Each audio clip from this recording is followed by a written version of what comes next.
Chandrababu bail రద్దు చేయాలని సుప్రీంకోర్టులో సిఐడి పిటిషన్ వేసింది. జగన్ రెడ్డి ఉన్నప్పుడు ప్రజాధనం అంటే ఇలాంటి వాటికే ఖర్చు పెట్టాలన్నట్లుగా సోషల్ మీడియా కేసులకు సుప్రీంకోర్టు వరకు పోయేవారు. ఇక చంద్రబాబు కేసుకు వెళ్లారు. ఇప్పుడు ఆ కేసు సుప్రీంకోర్టులో ఉంది. శుక్రవారం చంద్రబాబు బెయిల్ రద్దు పిటిషన్ విచారణకు వచ్చింది.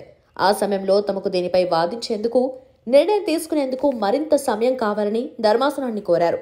దాంతో ఈ కేసును వాయిదా వేశారు. ప్రభుత్వం వచ్చి ఇప్పటికీ 5 నెలలైంది. తనపై పెట్టిన కేసుని కూడా చంద్రబాబు ఓ కొలిక్కి తెచ్చుకునేందుకు మొహమాట పడుతున్నారు. అవి తప్పుడు కేసులని టీడీపీ అనేక ఆధారాలు బయటపెట్టింది. సమాచారాన్ని దాచారని, తప్పుడు పత్రాలు సృష్టించారని కూడా వెల్లడించింది. నగదు దుర్వినియోగం కాలేదని బయటపెట్టింది. ఇప్పుడు మొత్తం వ్యవహారాలను ప్రజల ముందు పెట్టి కోర్టు దృష్టికి తీసుకువెళ్లేందుకు అవకాశం ఉన్నా మొహమాట పడుతున్నారు. వాయిదాల మీద వాయిదాలు వేస్తున్నారు.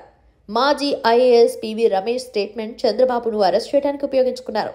తానిచ్చిన స్టేట్మెంట్ అది కాదని మ్యానిపులేట్ చేశారని రమేష్ అంటున్నారు. ఈ ఒక్కటి చాలా. అటు పిఎస్ఆర్ నుండి ఇటు సజ్జల వరకు మొత్తం కుట్రలో భాగం చేయడానికి అవసరమైన ఆధారం ఇస్తుంది.